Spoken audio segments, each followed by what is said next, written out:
கிறிஸ்துவின் கிறிஸ்தவம், இது வாழ்வின் வழி. Christianity of Christ. This is the way of life. பரிசுத்த ஆண்டவர் இயேசு கிறிஸ்துவின் இனிய நாமத்திலே உங்களை வாழ்த்தி வரவேற்கிறேன். ஞானோபதேசம் வைஸ் டீச்சிங் வழியாக உங்களை சந்திக்கிறதுல மகிழ்ச்சி. பிரசங்கியில் 4ஆம் அதிகாரம் 9 முதல், ஒண்டியாயிருப்பதிலும் இருவர் கூடியிருப்பது நலம், அவர்களுடைய பிரயாசத்தினால் அவர்களுக்கு நல்ல பலனுண்டாகும். ஒருவன் விழுந்தால் அவன் உடனாளி அவனை தூக்கிவிடுவான். ஒண்டியாயிருந்து விழுகிறவனுக்கோ ஐயோ, அவனை தூக்கிவிட துணை இல்லையே. 2 பேராய் படுத்து கொண்டால் அவர்களுக்கு சூடுண்டாகும். ஒண்டியாயிருக்கிறவனுக்கு சூடுண்டாவது எப்படி? ஒருவனை யாதாமொருவன் மேற்கொள்ள வந்தால் இருவரும் அவனுக்கு எதிர்த்து நிற்கலாம். முப்புரி நூல் சீக்கிரமாய் அறாது. இங்கே இணைந்து இருவர் அல்லது நாம் கூடி வாழ வேண்டும், இப்படிப்பட்ட கருத்துக்களை நாம் இந்த இடத்துலேருந்து கற்றுக்கொள்ள முடியும். தனித்த ஆளாகவே இருந்து சுகபோகமாக வாழ்ந்து தானே சாவது இன்றைக்கி இருக்கிற தலைமுறை அப்படி தான் விரும்புது. அதனால தான் இன்றைக்கி திருமணங்கள் கூட அதோட மாண்பை இழந்திருக்கிறது, அதோட கண்ணியத்தை இழந்திருக்கிறது. காரணம், சுயநலவாதிகளாக மனிதன் மாற மாற மாற என்ன ஆகிறான்னா, திருமணம் செய்து கொள்வது கூட வேண்டான்றான். நான் தனியாக இருந்துக்கிறேன், நான் தனியாக என் வாழ்க்கையை அனுபவிக்கிறேன், நான் தனித்திருந்தால் மட்டும்தான் சுதந்திரமாக சுயாதீனமாக நான் சுகமாக இருக்க முடியும். தனக்கென்று ஒரு பொறுப்பு வந்துடவே கூடாது, வேண்டாம் அப்படின்னு நினைக்கிற ஒரு மக்களாக நாம் இன்றைக்கி இருக்கிறோம். ஆனால் ஞானம் என்ன சொல்லுகிறது, தேவன் என்ன சொல்கிறாரு, நீங்கள் ஒண்டியாக இருப்பது நல்லதல்ல. ஏதேன் தோட்டத்தில் ஆதாம் தனியாக இருந்தார். தேவன் பார்த்துட்டு என்ன சொன்னார், நமக்காகத்தான், அவருக்கு தெரியும் எல்லாமே. மனுஷன் தனிமையாக இருப்பது நல்லதல்ல அப்படின்னு தானே சொன்னார். இன்றைக்கி தனியாகவே இருந்து தனித்து கொண்டு யாரோடையும் எந்த விதத்திலும் பழகாமலும் ஒருவருக்கொருவர் உதவியாக இல்லாமலும் பொறுப்புகளை ஏற்றுக்கொள்ளாமலும் வீட்டுக்குள்ளேயே கூட அறையிலே பூட்டி கொண்டு தனியாக இருப்பதையே விரும்பும் ஒரு தலைமுறை இப்போ பெருகி இருக்கிறாங்க. 10ல் 5 பேராவது இப்படி இருக்கிறாங்க. அவங்க என்ன ஆவாங்க? அவங்களோட வாழ்க்கை என்ன ஆகும்? அவர்கள் அந்த ஃபோன் வழியாக உலகத்தெல்லாம் பார்க்குறாங்க, ஆனால் உலகத்தோடு அவர்கள் எப்படி வாழணுன்றது அவங்களுக்கு தெரியல. அதனால் காட்சிகள், அந்த மாய பிம்பங்கள், அதில் தங்களை கட்டமைக்கிறாங்க. they are building out of vanity what they see and enjoy. ஆனால் சாலமோன் ஞானி, நாம் மனிதராக ஒருவருக்கொருவர் இணைந்து இசைந்து வாழணும். அதனால தான் சொல்லுவாங்க, பழைய காலங்களிலே, கற்காலங்கள் இல்லை அதுக்கு முன்னாலன்னு பார்த்தா மனிதன் குழுவாக ஆங்காங்கே வாழ்ந்தான். அவர்கள் தான் அப்படியே ஒரு கிராமமாக ஊராக மாறினார்கள். அவர்களுக்கென்று சில வித்தியாசங்கள் இருந்தது, அது அப்படியே கலாச்சாரமாக வளர்ந்தது. அதனால தான் அவர்கள் இன மக்களாக பிரிஞ்சாங்க. வெவ்வேறு தேசங்களில் இருக்கிற சீதோஷ நிலைக்கு ஏற்ற மாதிரி மனிதனிடத்தில் மாற்றங்கள் இருக்கும். அதுபோல் அவர்கள் வாழ்க்கைக்குள்ளேயும் பழக்க வழக்கங்களிலேயும், அது உணவு, உடை, வாழ்வியல் எல்லாத்துலேயுமே மாற்றங்கள் இருக்கும். மனிதர்கள் தான், இரத்தம் ஒன்று தான். ஆனால் பல பிரிவுகளாக மனிதர்கள் வாழ்ந்தாங்க. இருந்தாலும் இன்றைய காலகட்டம் நம்ம பார்க்குற இந்த உலகத்தில் வெவ்வேறு தேசங்களில் போயிட்டு தனக்கு சம்பந்தமே இல்லாத இடங்கள் எல்லாம் மனிதன் போய் சக மனிதனோடு கூட இணைந்து கொஞ்ச நாளில் அந்த வாழ்க்கை முறையை கற்றுக்கிட்டு அங்கே வாழ ஆரம்பிச்சிடுறாங்க இல்லையா? நம்ம குடும்பங்களில் கூட அப்படி தானே போய் வாழுறாங்க. ஆக மனிதன் தனிமையாக இருக்க முடியாது, ஆனால் மற்றவர்களோடு இணைந்து அவனால் வாழ முடியும். அப்படி நாம் ஒருவருக்கொருவர் இணக்கமாக, ஒருவருக்கொருவர் உதவியாக வாழணும். ஒண்டியாக இருப்பது நிறைய குறைபாடுகள் உள்ளது, டிஸ்அட்வான்டேஜ் நிறைய. ஆனால் இணைந்து சேர்ந்து இருப்பது, சங்கடங்கள் இருந்தாலும் கூட அதில் ஒத்தாசை அதிகம், உதவிகள், அதில் நன்மைகள் அதிகம். இது கிறிஸ்தவர்களாகிய நமக்கு நல்லாவே தெரியும். ஆனாலும் இன்றைய உலகம் நம்ம என்ன பண்ணுது, பாதிக்குது, நம்மளை இன்ஃப்ளூயன்ஸ் பண்ணிவிட்டு நம்மளை கூட அப்படியே தனித்து என்னை விடுங்க நான் இருந்துடுறேன் தனியான்ற மாதிரியே மனுஷன் வாழ ஆரம்பிச்சிட்டான். தனக்கென்று ஏதோ ஒன்றை சம்பாதிப்பது அல்லது தவறான வழியிலே பொருளை, பணத்தை பெறுவது, தான் மட்டுமே இந்த உலகை வாழ்ந்து சுகமாக அனுபவிக்க முயற்சிப்பது, இது ரொம்ப அவலம். இது மனித வாழ்க்கைக்கு ஒரு அவலம். கிறிஸ்தவர்கள் அப்படி இருக்கவே முடியாது, இருக்கவும் கூடாது. இப்போது ஒருவருக்கொருவர் உதவியாக அன்பாக நடக்கணும்ன்றது, ஒரு சமூகத்தை நாம் நேசித்து எல்லாருமாக சேர்ந்து எல்லாருடைய நன்மைகளை பகிர்ந்து நாம் வாழணும். மனிதன் அப்படி தான் கூட்டமாக வாழணும், ஒருவருக்கொருவர் இணக்கமாக வாழணும். இதுதான் மனிதனோட வாழ்க்கை முறை. இதுக்கு என்ன ஆகிப்போச்சுன்னா, காலப்போக்கில் தேவன் சொன்ன கட்டளைகளை நியமங்களை நினச்சி அதை கடைபிடித்து வாழ்வதை விட்டுட்டு வெறுமனே மனிதன் மனிதன் நாங்கள் மனிதராக மட்டுமே வாழுவோம் அப்படின்னு மனிதம் அப்படின்னு பேச ஆரம்பிச்சிட்டாங்க. ஹியூமனிட்டி, ஹியூமனிஸ்ட் அப்படின்னு பேச ஆரம்பிச்சிட்டாங்க. ஸோ ஒருத்தருக்கு ஒருத்தர் நம்ம உதவியாக இருக்கணும், இவ்வளோதான் மதம். ஒருவருக்கொருவர் உதவி செய்து வாழ்வதே மதம் அப்படின்னு இன்னொரு கூட்ட மக்கள் போயிட்டாங்க. இப்போது தேவனுடைய ஞானத்தை விட, அவரோட சட்டத்திட்டங்களை விட மனுஷன் என்னமோ புதுசாக அதை விட ரொம்ப பெட்டராக தான் கண்டுபிடிச்ச மாதிரி இன்னைக்கு ஹியூமனிஸ்ட், சோஷியலிஸ்ட், பலவிதமான இசம்ஸ், தங்களுக்கான கொள்கைகளை உருவாக்கி வளர்த்துட்ருக்காங்க. இப்போது நம்ம இந்தியாவில், தமிழகத்தில் கூட இன்ஃபினிட்டியிசம் அப்படின்னு சொல்லி ஒரு இசம் ஒரு ஆள் உருவாக்கியிருக்கார். அவர் கணினி துறையில் இருந்தவர். ஹெச்ஆர், மனித வள மேம்பாடு, அந்த ஹெச்ஆர் ஹியூமன் ரிசோர்ஸ் டெவலப்மெண்ட்டு அதில் இருந்தார். அதிலிருந்து அவர் மனிதரோடு பேசி அவர்களை உற்சாகப்படுத்தி வேலை வாங்குகிற அந்த ஒரு இதிலிருந்து எல்லா ஜனங்களுக்கும் வாழ்க்கையின் ஆசீர்வாதங்களை, வாழ்க்கையின் முறைகளை, நான் வாழ்வியலை சொல்லிக் கொடுக்குறேன் அப்படின்ற இடத்துக்கு இப்போ வந்துட்டார். அவர் பேசுகிறது கேட்குறதுக்கு பல ஆயிரங்கள் இன்றைக்கி செலவு பண்ணுறாங்க. அவங்க என்ன, சக மனுஷர்களோடு கூட நாம் நல்லா இருந்துக்கிட்டு நம்ம வாழ்க்கையும் நல்லா வச்சுக்கணும், இவ்வளோதான். கடவுள், மதம் அதெல்லாம் எதுவுமே கிடையாது. இதை தான் இன்றைக்கி நிறைய பேர் விரும்புகிறாங்க. கிறிஸ்தவ பிள்ளைகள், இந்த தலைமுறை பிள்ளைகள், நான் ஒரு மனிதனாக மட்டும் இருந்தால் போதும், சக மனுஷனுக்கு என்னால் ஆன உதவி செய்தால் மட்டும் போதும் அப்படின்ற இடத்துக்கு தள்ளப்பட்டாங்க. அமெரிக்கா போன்ற பெரிய தேசங்கள்லாம் இப்படிப்பட்டவர்கள் பெருகி இருக்கிறாங்க. அதனால்தான் அங்கே சபைகளிலே இந்த தலைமுறை வருவதே கிடையாது. பழைய தலைமுறையாகிய வயது முதிர்ந்தவர்கள் மட்டும் சிலர் அந்த சபை கட்டிடத்துக்குள்ளே மீதியானவர்களைப் போல இருக்கிறார்கள். லைக் ரெமனன்ட்ஸ், மீதியானவங்க மாதிரி இருக்காங்க.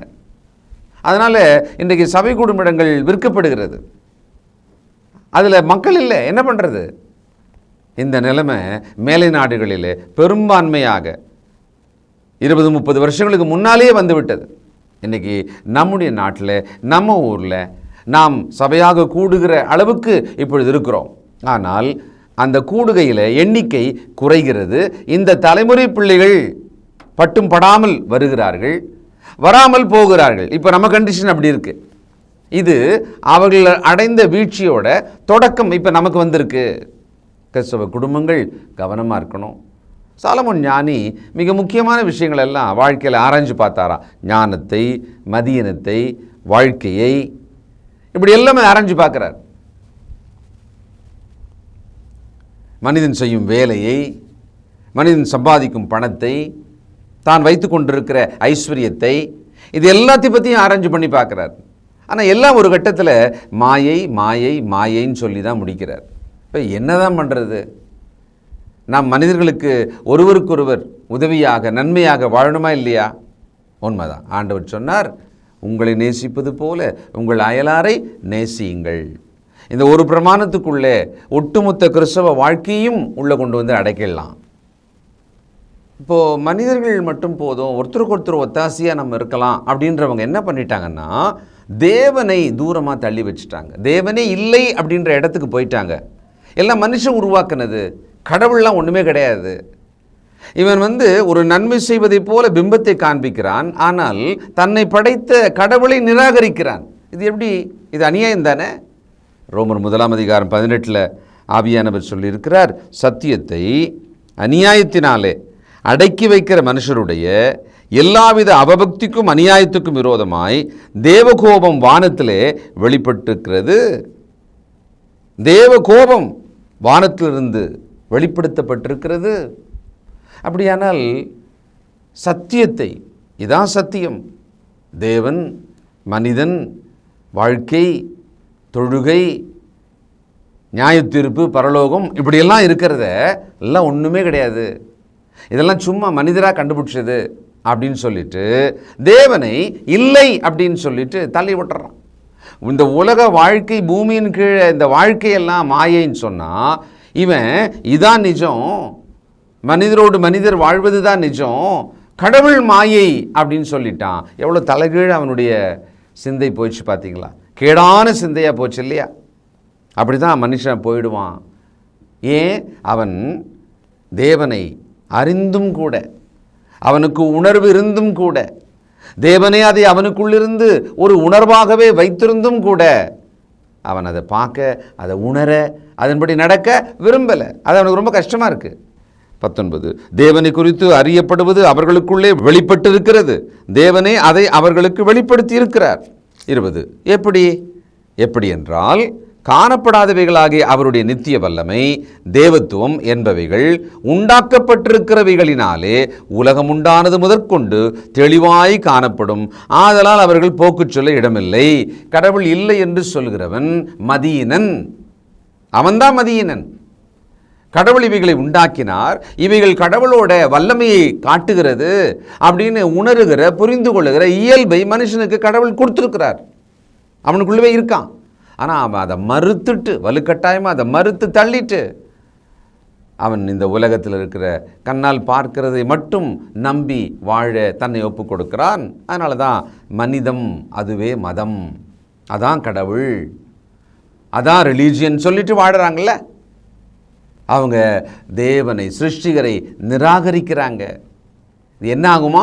நீங்கள் கீழே படித்து பார்த்தீங்கன்னா, இந்த தேவனை, தன்னை படைத்தவரை நிராகரிக்கிற அந்த நிராகரிப்பு தான் இவனுடைய வாழ்க்கையிலே பாவம், ரோகம் அல்லது நோய் நொடிகள், துன்பங்கள், நஷ்டங்கள், இயற்கை பேரழிவுகள் இதெல்லாம் தொடர்ந்து வந்துகிட்டே இருக்கிறது காரணம் அதுதான்.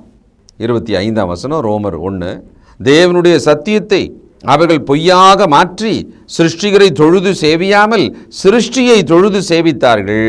அவரே என்றென்றைக்கும் ஸ்தோத்தரிக்கப்பட்டவர். ஆமேன்.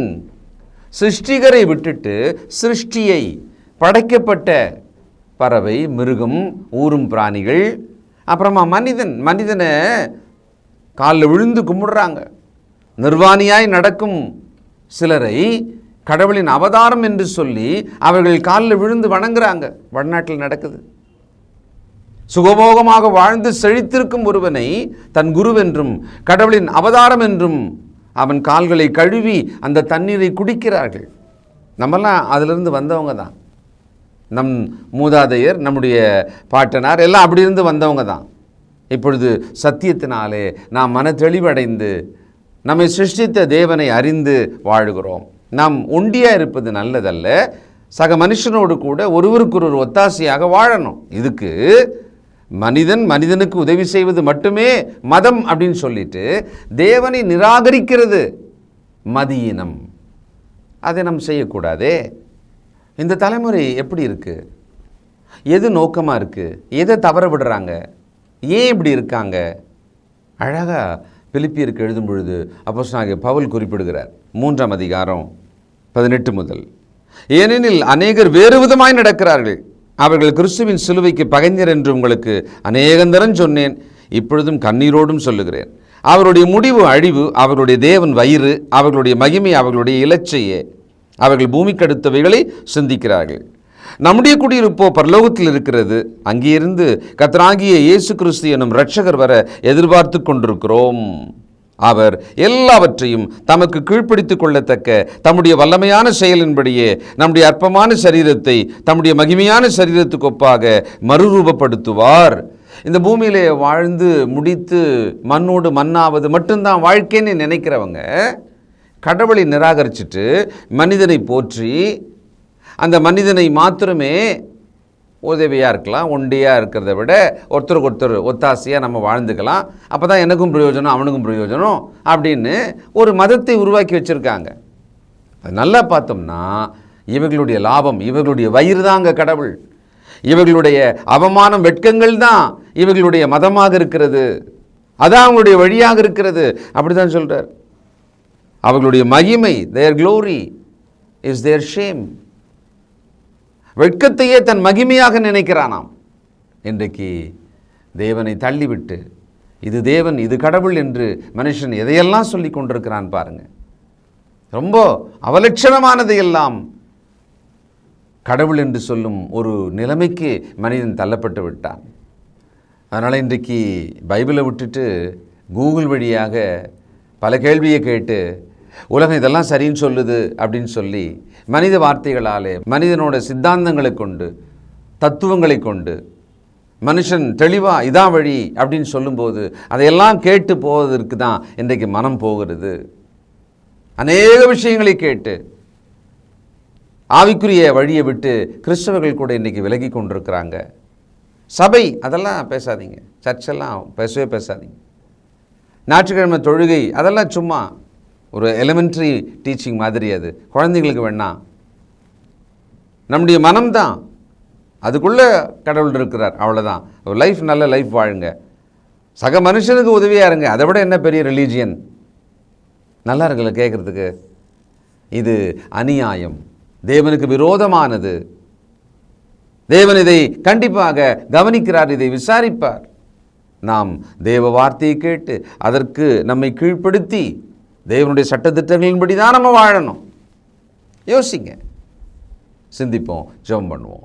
இரக்கமுள்ள பிதாவே, பரிசுத்தர் பரிசுத்தரே, இதோ நீர் சொல்லும் ஞானத்தை தங்களுக்கு சாதகமாக புரட்டி, ஏதோ உம்மை விட்டு விலகுவதையே வாழ்க்கையாக, வழியாக, மதமாக மாறிக்கொண்டிருக்கிற இந்த உலகத்தில் நாங்களும் இருந்தோம். இப்பொழுதோ எங்களை வேறு பிரித்து கிறிஸ்துவின் பாதையிலே கொண்டு வந்தீர், அதற்காக ஸ்தோத்திரம். தாங்கள் தகப்பனே, நாங்கள் உமக்கு பிரியமாய் நடக்க எங்களை ஒப்புக் கொடுக்கிறோம். உமது வழியில் நடக்க எங்களை ஒப்புக் கொடுக்கிறோம். வேதனை உண்டாக்கும் வழி நின்று எங்களை விலக்கி நீதியின் வழியிலே எங்களை நடத்துவீராக. இதோ கேட்ட நம்முடைய பிள்ளைகளை ஆசீர்வதித்து மனக்கண்களை பிரகாசமாக்கி, தேவனாகிய தகப்பனே உம்மை தொழுது கொண்டு ஆண்டவர் இயேசுவின் வார்த்தையின்படி பரிசுத்த ஆவிக்குள் சீரான வாழ்க்கை வாழ எங்களை வழி நடத்தும். இயேசு கிறிஸ்துவின் நல்ல நாமத்தில் ஜெபிக்கிறோம் பிதாவே, ஆமென்.